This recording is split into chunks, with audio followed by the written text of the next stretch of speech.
Well, good afternoon. We are back, and that we are. Over the last couple weeks, we have been in Egypt. Yeah. We take this seriously. We knew we were going to be talking about Exodus, and before we talked about it, we wanted to invest in taking a trip back to the land of Exodus, and even what we're going to talk about today, we perfectly timed it. In order for us to talk about what is happening next in the Bible. So if you're joining with us, I don't know if there's many other people that would take the intensity of studying this to go the all way the way we to did. Egypt. Yeah, we for those who are joining us today, we were last couple of Tuesdays, we were in Egypt and Cairo all the way down to Aswan and up the Nile River, the pyramids, really went through the Grand Museum and the Cairo Museum, and it just really are full of information. Oh, yeah. Ready to share some things I feel really this nerdy afternoon. right now. Well, you do that. You kind of feel that way every Tuesday afternoon. So we want to welcome those that are joining us today. So right now we got Emily. She says, hello, welcome back. We got Mr. Madsen. He's driving home, so sending this question: how did Joseph persevere through all he went through before being promoted? It's Merrill. Esteban is here. We have Michelle, as always, and we got Kathy Rosen here. Hey, Kathy. So, yeah, we're excited to be able to hang out with you guys. We missed you. Yeah, I'm praying for Kathy as she's got some news and believe God's going to do a miracle in her body. You know, God created that thing. He can fix it. Exactly. I believe that. We're in Genesis. We're going through Genesis 39, which is interesting. Even though we didn't necessarily even orchestrate this. I planned this Egypt trip a long time ago to orchestrate that. We're actually in Genesis now, moving into Egypt. We see this introduction of Egypt in chapter 39. Yeah. And if you have your Bible and have read through this before, it is about Joseph. He's been sold by his brothers to his cousins, to family, and the Ishmaelites. And what's interesting is even when we were in Egypt, we were talking about how even in the Semitic culture, of which the Ishmaelites would have been, the mother being Egyptian, so there is an Egyptian connection there. Why are the sons of Ishmael in Egypt?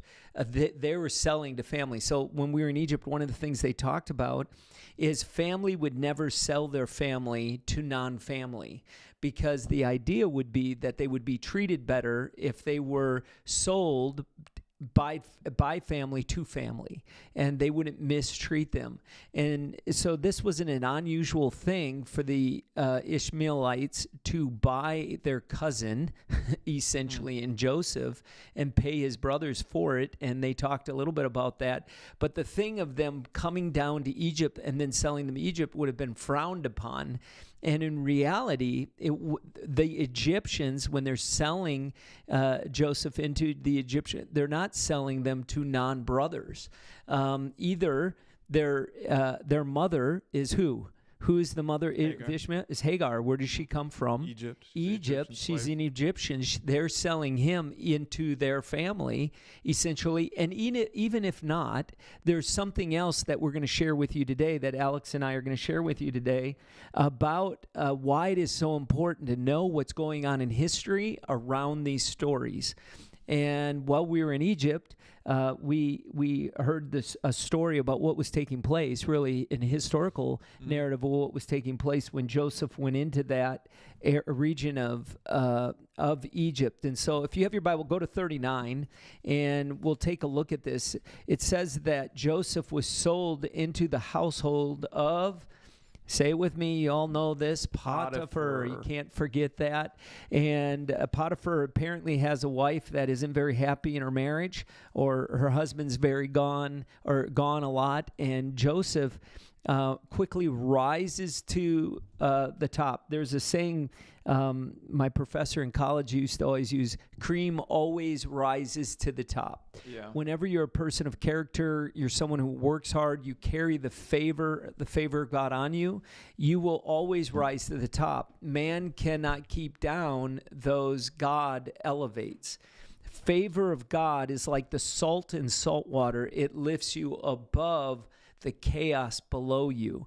So when you think of when we make that statement, cream always rises to the top. When you carry the favor of God, no matter what the world does to try to stop you, you always rise above it. There's a difference between those who live in the world with this victim mentality, and they feel like everything around them is to blame for why they're not seeing the blessing in their life, when in reality, when you carry the favor of God, it doesn't matter what's done to you, God just elevates you. And when people push you out, God moves you to the place where he wants you to be. When man promotes you, a man can tear you down. Man can pull you up. But when God promotes you, no man can touch you. And it's a reality. It's a principle that I think all of us need to understand. We see it in the life of Joseph. We see what happens when Joseph is given the favor by Potiphar over his home. And even though he makes the right decision, and he steps away, he still suffers the consequences as though he had made the wrong decision. And that can be hard to swallow sometimes when we're going through that. And yet God, he made the right decision. Joseph says, well, I'm getting the consequences had I made the wrong decision. Yet what he doesn't realize, because he can't see the whole picture, is he isn't getting the consequences. He's actually being promoted through the prison. That what appeared to be punishment, what appeared to be demotion, was actually promotion, that God was moving him one step closer to the place where he wanted him to be for the ultimate assignment that he had for his life. But Joseph always, in every assignment, he always treated where he was at as an assignment in that moment, and he pursues it, and he puts his all into it, and the favor that's on him just causes him to rise up. Yeah, Esteban says, what I like about this teaching is that sometimes faith has to endure for years until the fulfillment is seen. It's not easy to wait, but it's possible. Can you imagine, waiting as long as Joseph had to? And well, you even think about Abraham and the promise that he had, that he would be the father of many nations. He doesn't see that take place until hundreds and hundreds. He's not even here. No. But his faith believed it was going to happen, because their faith isn't in what does it matter if you die and it's over. What does a legacy matter if you're not here to enjoy the fruit of the legacy? Unless you live forever, unless there's an eternity. And Abraham recognized that there's an eternity, there is an afterlife. And what's interesting, I think a lot of people, because what they see going on around them, they don't see what God has promised come to fruition instantly. And because they don't see it, and it's seemingly because of their obedience, they're being punished, that leads them to fall away. And you don't see that with Joseph. You don't see that with Abraham. They believed in spite of what they saw. And that's when faith is actually tested. Yeah. What we're able to really prove ourselves when it's not, God, I don't know what's happening. It doesn't look like it in man's eyes, but Lord, I know. I have assurance, not based on what I see, but based on what you've said. And if that's something that you guys can take away from this story, where you declare and you speak to the mountains that are in front of you because of what God has already said, what his promises, that's what we hang on to, even in spite of what we see currently. Well, and you look at the life of Joseph, and you'll see it in this. Joseph has this dream in the beginning, the dream that they talked about last week when we were going through this. And the dream is all 12 of the sheaves bow down to him. Now, when he has these dreams, he's been treated by his brothers primarily poorly, to the point they sell him. And I mean, how bad does it have to be for them to want to, one, kill you, and one of your brothers rescues you and says, I'm going to sell you into slavery. And that's the good option, that you're being sold into slavery. And so when he has these dreams, it's almost to tell his brothers, right now you mistreat me, but in time you're going to bow before me. And then the stars come and they bow before. And even Jacob's like, that's pretty rich, Joseph. That even your mom and dad, it's one thing that your siblings, but now you're including your parents in this, are bowing before you. You know what's interesting about this? What I thought? It says he like almost rebuked like Joseph for it, but what does he do? He treasures these things in his heart. He's like, that's a little bit off, my guy. I made you this beautiful coat and everything, and I love you, but you're pushing it a little too far. But he takes it to heart. He keeps it in his mind. And it reminds me a lot of what happened to Mary, Right. what happened with her son and what was promised of him, that she treasured these things in her heart.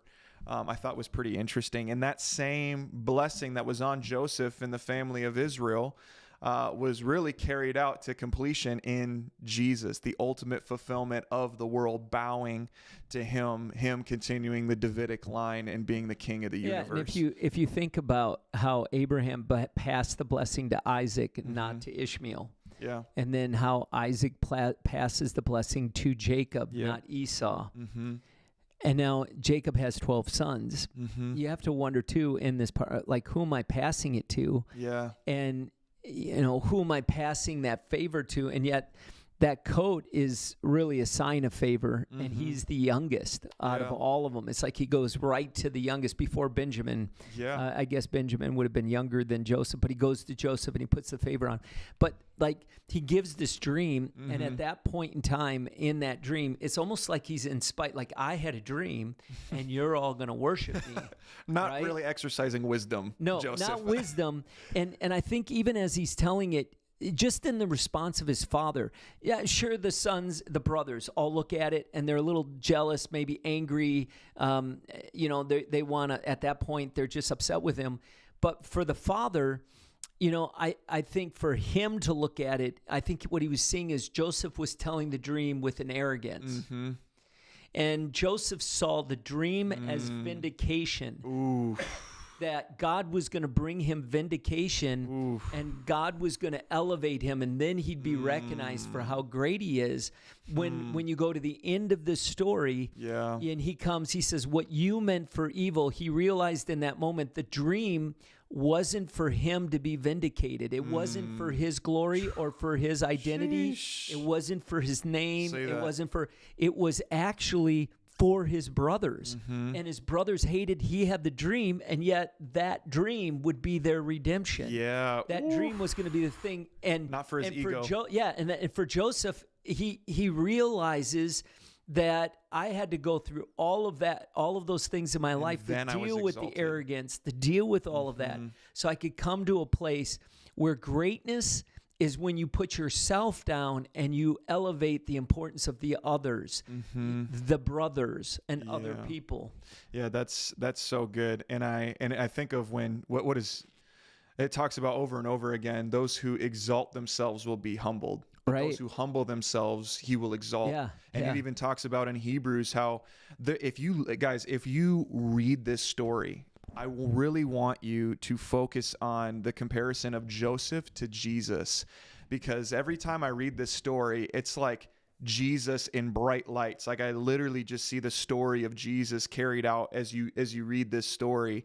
And the same way Joseph was humbled, he was crushed in a way, and then was exalted by God. The same way Jesus came not to be served, but to serve and to give his life as a ransom for many.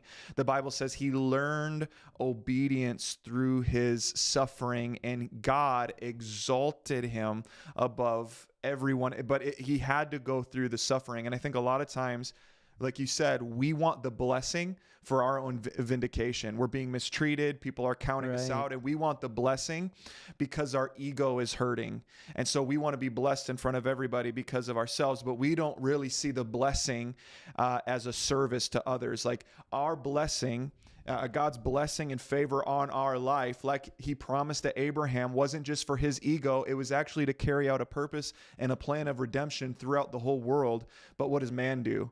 We want our own glorification, and God is going to bless me for my own glory, not his. And it's why we see so many people who have been elevated and almost worshipped in our culture and church culture being removed, succumbing to moral failure. Because the more you're elevated, the more you allow yourself to be put into positions like that, the more susceptible you are to some struggle. And really, when you look at Jesus, he comes, they attack him, he goes through suffering, and he suffers for the very people attacking him, right? The very people. Joseph is attacked by his brother. He's put into suffering. He goes through really the tomb process, the crucifixion and tomb process, comes out on top in authority, and then redeems his brothers under the whole process. And then when their father dies, because they assume that the only reason Joseph has been gracious to them is because of his father, because of his love for his father. Yeah. And so they try to concoct, and you read this, this manipulation to get Joseph to spare him. And in chapter 50, he says in verse 19, "But Joseph said to them, 'Don't be afraid. Am I in the place of God? You intended to harm me, but God intended it for good.'" So God actually used the insult. He used the attack of the brothers to bring about the good he wanted to do for his brothers. That's why when you get offended with people because of something they do against you, God may be using what they're doing to get you to where you need to be. It's an incredible, even in the environment we're in right now, as though we're in Minneapolis. For those who don't know, we're sitting in a very hot bed of a lot of conversation and stuff going on right now. And even though we see a lot of things happening we cannot explain, in some which just seems evil, we have to recognize that God is doing. He's working in what is evil to bring about grace, even for the attacker. That even the evil. That there's something. He says, "You intended to harm me, but God intended it for good, to accomplish what is now being done, the saving of many lives. So then, don't be afraid. I will provide for you and your children, and be reassured." He reassured them and spoke kindly to them. He didn't get offended. He didn't hold a grudge. He wasn't, in the beginning when he had the dream, it was to vindicate. It was to get back. But after he goes through the suffering, he begins to see. He sees it. That the great life isn't having a name where they think you're great. A great life is where you make others great, where you elevate and you're able to help and serve other people. And we live in a culture where that is just so hard to even comprehend, because it's all about being an influencer. It's about everybody wanting to like what I post, and we live and die based on approval of videos and content we make, and rather than just recognizing that God is. It's about other people. It's not about us. Yeah, I think about the story of Joseph in Jesus. You see the story of Joseph. What ended up getting him sold into slavery in the first place? It was the jealousy of his brothers. What ends up getting Jesus sold over? The jealousy of the Pharisees, his own people. He even weeps over Jerusalem, and he goes, "Oh, Jerusalem, I have longed to take you under my wings. I want to protect you." He comes to his own family, his own people, and they sell him out to a foreign nation, just like they did to Joseph. Same thing that takes place. And so they sell him out. And what Jesus does on the cross, and what I think is so beautiful. They sold Joseph. Judas sells Jesus. Sells Jesus for 30 pieces of silver. Because ultimately of jealousy. Jesus but the difference is with Jesus, the whole time he has the full scope of things. He has the full perspective that Joseph doesn't necessarily know until the end. Jesus is willingly subjecting himself to humility and ultimately living the life of a slave, even though he came from glory. And then ultimately it all climaxes on the cross. And he says, "Father, forgive them. They don't know what they do." He recognizes this is for the salvation of many souls. And matter of fact, I think it's even interesting where the Jews in attendance, when Pilate is asking, so I have this custom where we'll let go a prisoner And they're like, do you want to get rid of Jesus? Like, we can Barabbas or Jesus, this murderer or Jesus that he doesn't find any fault with. And they're like, give us Barabbas. And so then Jesus is, I just lost my train of thought. There was something there. You're not allowed to get There that. it is. Yeah, here we go. I'm not allowed to get that yet. Okay, here it is. And Pilate's basically like, are you sure? And he goes, yes, let the blood be on us. The responsibility of this man's blood be on us and our children's children.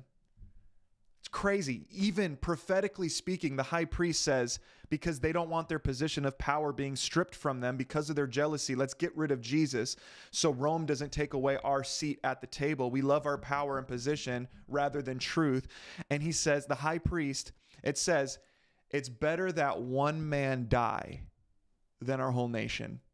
Yeah. Prophetically speaking, as the high priest. Tell me this does not, when people are like, oh, the Old Testament is whatever, and you see Jesus weaved all throughout this. It's all about him. It's I got goosebumps right now just talking about it. Redemptive story throughout history that continues to be preached over and over again. Another thing that was interesting in this, and we'll intersperse some revelation in here as well. And ask questions. We'll probably, Turbo, you want to go up to the pastor's going to give his point. Go up to the question that we had at the beginning. I think it was from Merrill. We'll touch base at Merrill's comment, and pastor will go here. So what's interesting is when you read this, you just don't see it when you read it until you know what's going on in history. Exactly. And when we were in Egypt, they were talking about the pretty much the dynasties of Egypt. Egypt was one of the earliest empires in world history, ancient history. It really all starts at Egypt. Now, there could be things in China and South America and all of that going on at similar times. But in written history, what we know of, Egypt is right at the beginning. And there are Egyptian pharaohs. And being a pharaoh is something that becomes a very iconic thing, a very high level, like impressive title. In fact, Alexander the Great gets anointed as a pharaoh when he comes down to Egypt, and he goes into this temple he has built where they go in and appoint him to be like a pharaoh, because it's one of those things. What's interesting here is when Joseph shows up in Egypt, during that period in history, many scholars believe the Hyksins would have been in power, which would have been a Semitic tribe, not an Egyptian tribe. Joseph would have been Semitic. So he would have been, Abraham was a Semitic people and his family Semitic. So when he comes into Egypt, if it had been an Egyptian pharaoh, there would have been no way for him to rise to be that vicar, that second in power to the pharaoh. So God orchestrates history in order for the promise to be fulfilled, that when there's a drought in the line, that he brings the family of Abraham, Jacob's family, into Egypt. Joseph goes before. The Hykson people come in, defeat the Egyptians, rise to power, a Semitic people, in which Joseph then could become the second in charge during that time in history. And then later, when we read, and we'll read this in Exodus, when it says they remembered Joseph, the pharaohs remembered Joseph no more, it's because the Hyksins had been kicked out of Egypt and the Egyptians had taken power again, and they didn't look to the Semitic name of Joseph or recognize Joseph. That was during an occupation or when some other power was controlling it. So this is incredible. I think. And why it's important is God orchestrates all of this in order to provide for his kids. And whole movements of cultures are being shifted in order for God to fulfill what he intends to do without us ever even knowing about it. Protecting his promised armies and battles. The Egyptians had no choice. The Hyksins were always going to win because God was going to back them because he needed them there in order for Joseph to come to power. And I think a lot of times if God had laid this out for Joseph, it would have been so vast and crazy I think he would have looked at God and said, you're nuts. Like what God is able to do and what he's working out, when it says he's working out our salvation in our life, he's working out things in our life, we cannot even begin to comprehend what God is already doing on the larger scale to work out things, not just for us individually, but for those we're going to bless through our lives. It's an incredible truth. Emily says, why does Joseph, and you can add that to the broadcast turbo by clicking on that so people can see, why does Joseph favor Benjamin so much over his other brothers, giving him more money, clothes, etc.? So that's actually interesting. What if you guys think about that for a second, why is Joseph favoring his brother Benjamin? Well, and Joseph has a love for Benjamin. That too. Well, we talked about it in the last broadcast. He's basically the character of the brothers changed. Their tune had changed from how they treated Joseph, and now they're risking their own lives to step in the way and protect Benjamin, him. yeah. And so this is why Joseph is overcome with grief, because he's like, it's the same story walked out, and they could have thrown Benjamin under the bus, and now you see this self-sacrifice by his brothers. Joseph is testing them to see if their character had changed at all. Well, Benjamin is his full brother. Yeah. Where the others are half brothers. They come from other mothers.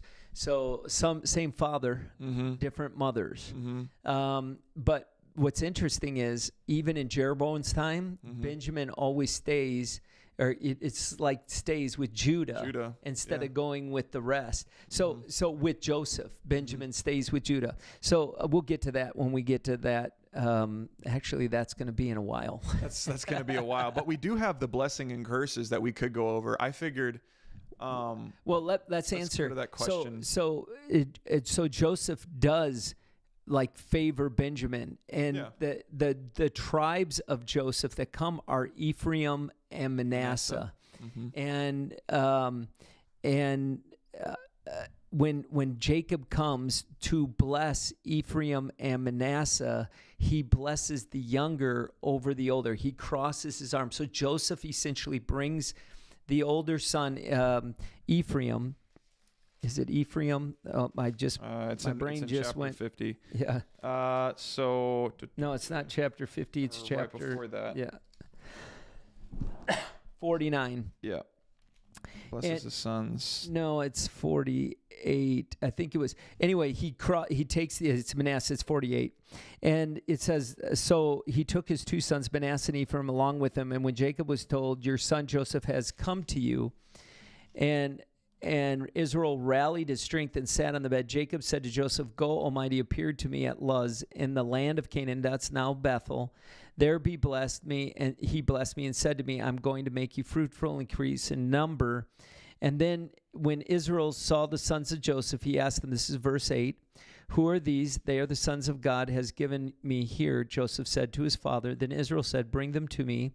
And Israel's eyes were failing because of old age, and he could hardly see. So Joseph brought his sons close to him, and his father kissed them and embraced them. And Israel said to Joseph, I never expected to see your face again, and now God has allowed me to see your children too.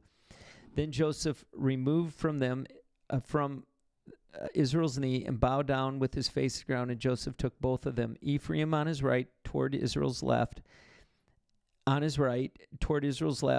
Manasseh on his left toward Israel's right, and brought them close. But Israel reached out his hand and put it on Ephraim's, the younger, so Manasseh was the older, and he blesses Ephraim, the younger, over Manasseh.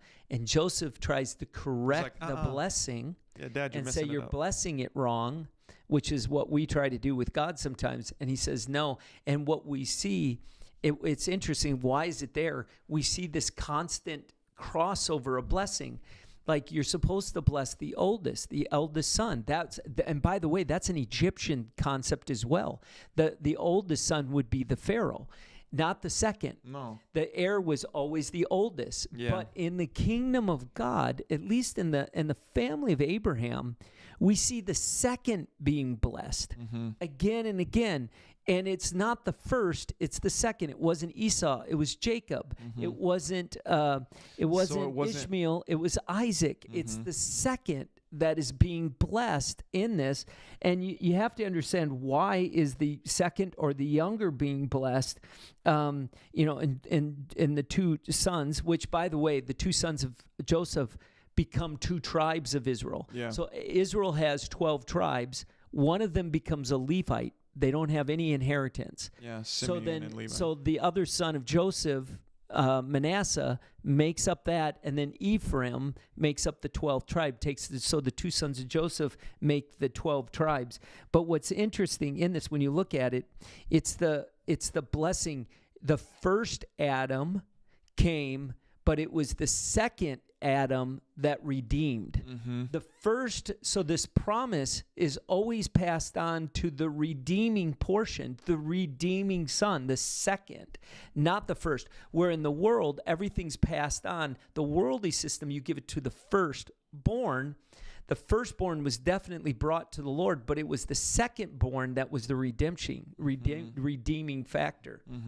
Every time when I'm reading this, because we've talked about this the last couple of years, because I feel like it was last year where we were like, oh, because we read this and you're like, why in the world? And then this revelation happens, and when I read this, I think the interesting thing is it's like, by the flesh, the firstborn is conceived, and they're blessed, and they have preeminence just because of the flesh and the order that they're born. And it's like God also, it's his election that precedes the flesh and man's choosing, and his blessing goes to the second as well. And you see that with this story where when I can't help but call to remembrance when we're reading about Isaac and he has trouble seeing, and Jacob and Esau, he is supposed to bless his sons, and Jacob deceives his father and then gets the blessing. And then now it's Jacob who had deceived his father.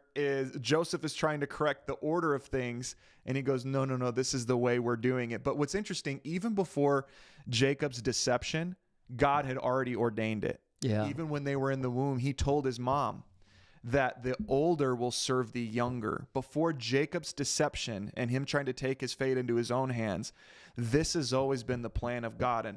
And now you see this reversal happen. Now him trying to usurp it, now it's actually the standard, which is so interesting. Man's choosing versus God's election by grace. Well, and there's something else I noticed here, and especially being in Egypt when we were there, one of the coolest things we saw were mummies. Yeah. And I guess I didn't realize how many actual mummies there are in the Cairo Museum. There's like 26 mummies, I think. And then we could only take pictures of one, which was King Tut, and King Tut's tomb in the Valley of the Kings in Luxor. And if you get a chance, you have to go there and see it, as you're looking in the face of these ancient pharaohs. It's hard to even imagine. Yeah, I mean, as you're looking, you just can't. They're thousands of years still old. Got braids in their hair. You still see their hair and their toes, and it's like that's the thousands of year old person that's standing, like sitting in front of me right now. Well, and when we were at I think it was the Sphinx. Yeah. If I remember right, we were sitting at the Sphinx, which was one of the mumming places where they would prepare the body for a burial. They talked about how when they mummified, it was like 40 days of doing that, and then 30 days of celebration. So it would be about 70 days preparing for burial for the pharaohs. And that's what they did for the pharaohs, or very noble men. And then when you read in chapter 50, it says, this was interesting. It really has no practical application other than the fact that in a foreign land, the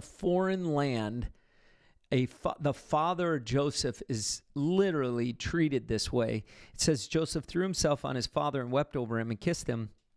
Then Joseph directed the physicians in his service to embalm his father Israel. So you're thinking it's just like a regular funeral.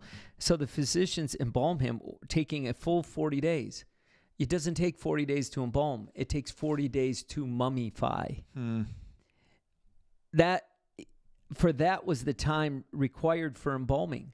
That's not embalming. That's mummifying. That's how they mummied their pharaohs. That Jacob, and it was very expensive, would have been treated like a pharaoh, treated like a great nobleman, and was mummified. A sojourner. Yeah. Wouldn't that be crazy? You found Jacob someplace in Israel where he was buried in the Hittite cave. Yeah. And it says, then the Egyptians mourned him for 70 days, which was what they did when they mourned the pharaohs. That was one of the things that they did, that they were treating Jacob as almost as one of the pharaohs. And you see that with the promise and the blessing of God. You even see that with Abraham. He's like, I think it was, it's one of the pharaohs or the kings that when Abraham crosses paths with, where God tells him, you need to ask intercession for Abraham. He's a prince of God. That's one of his titles. I'm like, that's pretty cool. But the blessing and the promise rests on them. And because of that anointing, not necessarily because of their possessions, their esteem, their military power, but there's something on them. It's an anointing that surrounding nations, the fear of God would come upon them. And then there was a respect that was given to them. And you even see this, his respect, you see with him being mummified. But then you see in 47, what does he do?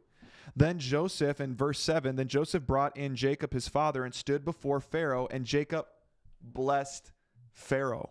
Yeah, that's crazy. Yeah. It blessed Pharaoh. And what's interesting, and I want you guys to continually think about this with God's blessing. Remember, it wasn't just for the ego. Like the chosen people weren't chosen because they're chosen and they're the favorite.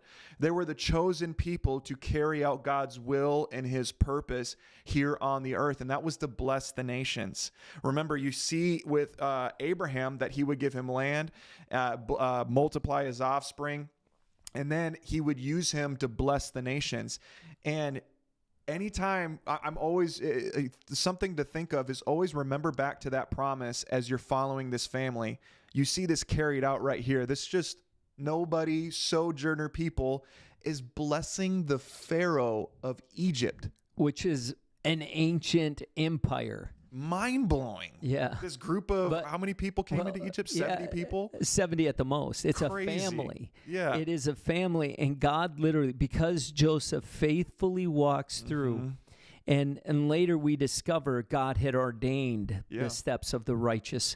And he recognized, rather than fight it or get angry, or he literally obeys and then uses that as a way.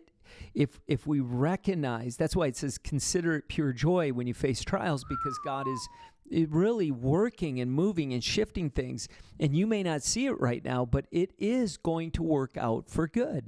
It's very important to not take what God intended for good and turn it for evil. Ooh, giving too much credit to Satan. Yeah, right. And that happens a lot where we blame Satan, but it's really our attitude because we didn't process what God was doing in our life. Can you share your, you always bring up this statement where, and you don't bring it up as much anymore, but you talk about basically Satan being a slave, because we think about opposition, that there's an equal balance of lightness and light and dark, and that Satan is really in opposition, but he's not. And you talk about him being a slave ultimately to God's purposes because he can't carry out anything in it himself. Yeah, I mean, you basically said it. I mean, Satan is Satan is a slave to everything that God wants to do. He actually plays into God's hand every time. And there are things God does not bring into the world, but God will use that darkness to bring about light in places, like with Pharaoh. You look at Pharaoh later on in Exodus, it says his heart would be hardened. God uses things to literally say, okay, this is truth. It's going to soften some hearts, and I think it does. Yeah. In Pharaoh's son, we'll talk about that then, but it doesn't soften Pharaoh's heart because of the pride in his heart. Yeah. And it exposes that. The hardness exposes the pride in our life. And so Satan plays into this constantly. He uses, like when Egypt comes up, well, we're getting in ahead of ourselves, but we'll get into that in the next step. Basically, it gives me peace of mind to know that everything works out for the good of those who love him. Yes. And I don't need to know the forecast. I don't need to check the weather in the morning. I don't need to check the news. I can rest assured knowing that my faith is not dictated on the current climate of the world. My faith is dictated by the character of God. And I don't see it, but I know him, and this too shall pass, and this is going to work out. Yeah, yeah, and yeah, we see that through all of Joseph's life. You know, you have to, even though it may not be happening now, you have to believe it's going to come. A couple of other things that we see is the assassination. So the butler and the baker. Yeah. The cupper, Baker butler, same thing. cupbearer, butler, baker, bread person. Joseph's in the prison. Yeah. And one of the things that came up when we were in Egypt that the guides revealed kind of in the whole idea why they were in the prison was because the Semitic Hykson kings were in place. They couldn't trust the Egyptians because they were trying to assassinate them. Yeah. And really what Joseph reveals about through these dreams is which one was the assassin. And that's what happens. 3 days, the cupbearer is putting the cup back into the hand of the Hykson Pharaoh. And in 3 days, the baker is being impaled because he was the assassin trying to kill the current Pharaoh that was in place because the Egyptians did not want the Hyksons there. Yeah. And Joseph is in this place, and he reveals it through the dreams. And one of the reasons I bring that up is, one, that's why they're there. But two, God speaks through dreams. You cannot look at the story of Joseph and not also talk about how God does speak through dreams still today. Yeah. That there are times where God will give you dreams about things, and you shouldn't discount all of them. Of course, not every dream is going to be a word from God, but there are certainly dreams that will be different than any other dream. Like dreams that will literally, I have had dreams where the Lord spoke to me through the dream, and I don't remember dreams well, but there have been dreams that I remember, and I remember what happened in the dream, and I remember just different parts about the dream, and then they've come true shortly after the dream, and it was kind of God really validating or letting me know that this is a part of the plan, that you shouldn't be, worry about it. Like God knows there's already a way to work through it. And the reality is when people have dreams, you shouldn't always discount them. There's one tidbit that I noticed, and you will see it later on and throughout also Jesus's ministry. It's in chapter 48. And after he blesses Joseph, he said, like what we had just mentioned earlier, the God before whom my fathers Abraham and Isaac walked, the God who has been my shepherd all my life to this day, the angel who has redeemed me from all evil, bless these boys. Ezekiel talks about the shepherds of the day, who are the religious leaders, are leading the people astray. They're stealing from the sheep, and they're fattening themselves, and they're running away when the ravenous wolves come because they don't care about the sheep. They're just hired workers. And Ezekiel prophesies about a day, it's a messianic prophecy, where there'll be a true shepherd, and that shepherd is God himself. When people say the Messiah is not God, that's a foolish statement, because it was always going to be God himself that was coming. He was going to shepherd his people. And what does Jesus say in his ministry? I am the good shepherd. Yeah. Unlike these religious leaders who run when trouble comes, they run because they're hired. But these sheep are mine. I have skin in the game. I'm the good shepherd. And I think that's so interesting. You see this theme. And when you read the Old Testament, now this will be something you recall when you look to Ezekiel. And then you look ultimately to the fulfillment of it all in Jesus, where he came to be our good shepherd and redeem us from death. That was something that right away when I read that came to my mind, understanding God as our shepherd. Though I walk through the valley of the shadow of the death, I fear no evil, for you are with me. Your rod and your staff, they comfort me. The shepherd's there to park, and we don't have to. And we're facing all kinds of things right now that we have to trust the Lord in and through. One other thing before we move on, and we got about 15 minutes left here, 14 minutes. Israel comes into Egypt as a family. Yeah. They're in Egypt for about 450 years, I think is what the estimation is. You come in as a family, a father, 12 sons, some wives, some grandkids, maybe some great grandkids. I don't know. But for sure, not many. Some estimate 50 to 70 in this family. You come into a nation that's a world power, and you're there for 450 years. Yeah. The culture, Egyptian culture, is going to impact and influence who you are as a people. And as we move from here, it's important to understand during this period of time that Joseph is there and the sons are there, the fathers of the tribe are dying, the sons are coming into power, then the grandsons, and then there are great-grandkids and great-great-grandkids that never came from the promised land. They've only known Egypt. They've only been in Egyptian schools. They've only read hieroglyphics. They know the pharaohs and the governments of the pharaohs. They've eaten Egyptian food, and they speak the Egyptian language. There is sure they may have still the language Abraham spoke, but there's also they're probably more influenced by the Egyptian culture than they realize, and they're really kind of assimilating into this culture. What you're going to see is that as they're learning all of these things, which the Egyptian culture is a very moral culture, actually. What we discovered while we were there is that in Egypt, you didn't see many statues or depictions of people and kings that were naked. Now, you go to Rome or Greece, they were all clothed.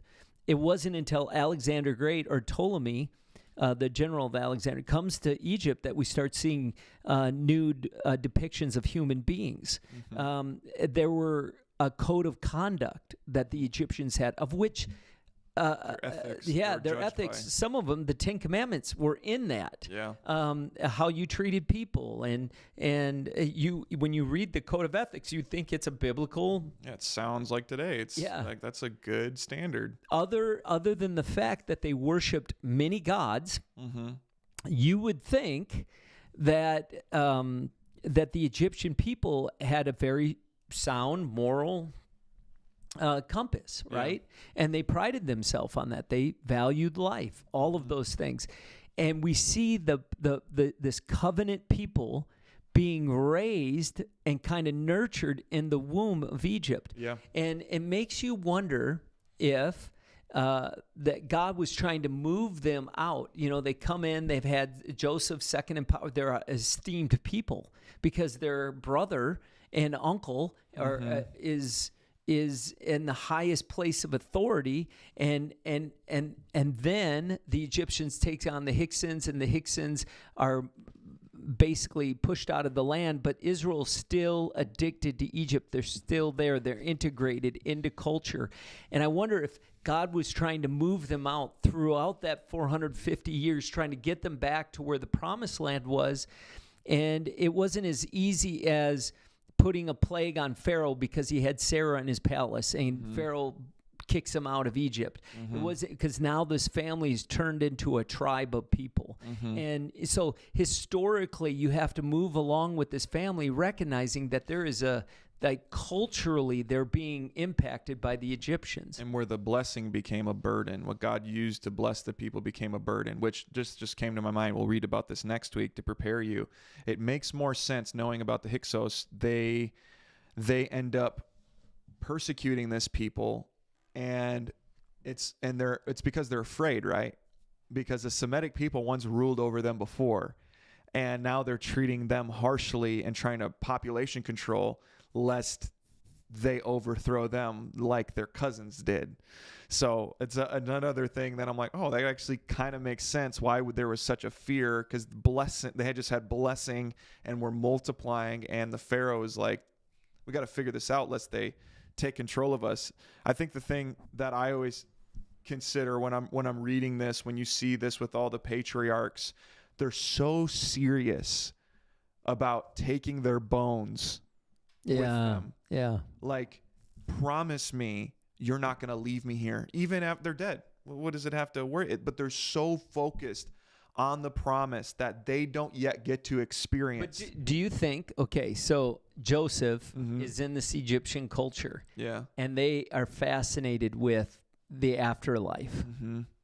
Like, and they go to great care to mummify their remains and prepare their tombs.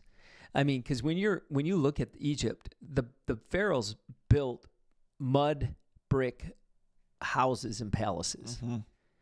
But for the tombs and the temples, they use stone and alabaster and granite, and it is plastered and beautiful. Yeah, and they put their best because it's tied to their God and their he's like, why do I have to care about my life? It's all about my afterlife. I'm going to be there forever, so I'm going to put the most time and attention to that. Right. So is there some afterglow or residue of Joseph saying, I don't want to go into the afterlife from Egypt. I want to go back to where my fathers are, just as the pharaohs had this idea of with their fathers, and they want to be buried with their fathers, whether in the Valley of the Kings or around the pyramid. That concept kind of goes back to him. Yeah, because you see that, with Abraham too. I want to be buried with my fathers, and I think it's Abraham is actually buried in the Hittites, in the field, where you'd put Sarah. So he's not even in his fathers. It wasn't until Jacob or Isaac gets buried there, and you go back. I don't know if they mentioned this, but with Jacob, Jacob says, "I want you to bury me." This is another thing you see here. When Jacob gets married, who is the woman he wants? He wants Rachel. Right? Who's the woman he gets first? Leah. Right? Not soft on the eyes. Not not soft on the eyes. You're turbo giggling out there. She's but you know what's interesting? And we read it in this. Yeah. When you read, Jacob is buried back in the cave where his father and Abraham, his father, his mother-in-law, and he buried Leah. Yeah, that's right. Yeah. Not Rachel. Rachel was buried off the road in Bethlehem. But the woman he didn't want becomes the woman he's buried next to in the valley where his father is. Here is a woman that was rejected and treated in a way, and yet in the end, she becomes the one who is elevated to a point to be buried. This whole story is about, if you've been rejected, if you've over been and over again looked over, passed over, God doesn't pass you over. Yeah. And you don't have to look at everyone else. God turns that rejection into something. And I think Leah becomes this woman to Jacob that he leans into and becomes a support to him. Yeah, I think that's it. You see that with Hagar. You even see that with the rich man and Lazarus, who Lazarus is mistreated his whole life, and then he's comforted in the afterlife, where God is always, he takes up the cause of the fatherless, the alien, the orphan, and the widow. Those that are rejected by culture, God is the defender of, which I think is interesting. And ironically, it's this weird paradox where Leah is the firstborn, but doesn't really hold the status of a firstborn in terms of reception, right? She's actually disregarded, but it's the firstborn that typically gets all those rights reserved to her. But because she's rejected, God takes care of her. Anyways, but I think it's interesting, back what I was saying with Joseph and this whole bone idea. This was really, I believe, like an act of faith. Like, I don't see the promise that God hasn't yet fulfilled, but don't you dare leave me behind. God is going, and Joseph says this here in Genesis 50, he goes, as he's nearing his death, I'm about to die. God will visit you, bring you up out of this land to the land that he swore to Abraham, to Isaac, and to Jacob, to all of which they hadn't yet experienced the fulfillment of, partially, but not totally. You don't see that until Joshua. Then Joseph made the sons of Israel swear, saying, God will surely visit you, and you shall carry up my bones from here. He says it twice. So Joseph died being 110 years old, and they too embalmed him. I just see it like, hey, we're hanging out. We haven't yet experienced the promise, the fulfillment. And I think of it like, and how does this apply to us? Okay, we're talking about bones and mummified people, Alex. How do you get any revelation from this? Well, think about it. We've experienced the revelation of Christ, and he now, the Bible says, when we believe in him, the Father, they come and they dwell with us. God himself dwells with us, but we have not experienced the fullness of what God has promised, which is those who believe in him will inherit the earth, will take possession of the earth. And we are going to die. I'm going to be in a tomb, but I will resurrect to a world that's not just this tiny piece of land, but we will inherit the earth and get to dwell with God forever and ever. I know my bones are here, but I have faith knowing that even though I die, God is going to make due on his promise. It's tied to his character, and he will not fail, nor will he ever die. And we too wait, just like Joseph, just like Isaac, just like Jacob and Abraham, waiting for the fulfillment totally of that promise as New Testament believers. I mean, and you think about it, a lot of discussion can be made of like, okay, why was it so important? If his soul is present in Sheol at the time, why is it important? But it really is a great statement to the people of Israel. Listen, God, this is not the plan. This is not God's place for us to abide. There is a time we're here, but this isn't home. Yeah. And we need to go to the place where God is going to take us. And that's why I think God tried to move them way before the actual Exodus. I think even during the time once that drought was done, the only reason they were there was because of the drought. But sometimes in life, when God uses something to carry us through, it becomes addicting. And we don't get out, we don't leave it. We get attached to it. It's like trying to sleep with melatonin through a season. All of a sudden, you just need it every night. It's great for a plane. Yeah, but you don't need it every single night. No. And pretty soon, you get so addicted to it, you get so ingrained in it that you start to lose your identity. And I think for a lot of people, God brings us the things for a season because he's using it to provide for our season, but then we identify with it. Yeah. It becomes part of who you, and he had to remind, you are not Egyptians, right? And the Egyptians would not accept them as Egyptians. No. You are not Egyptians. And God says it's time to go back to the promise that I gave you and to the place where I put you. And Joseph's like, listen, this isn't going to be your home in the future. So when you go back, take me with. He's like, my bones are a reminder to you that we have a promise and this is going to happen and you're going to go back there. And I think we're going to read in Exodus later where they actually, I'm pretty sure they make a point to say they took Joseph's bones with them. Yeah, they definitely took. So you'll see that on the departure where they actually make good on the promise 450 years later. My question is who had the role of picking up a mummified body in a coffin and then hauling it there and then drop it? No.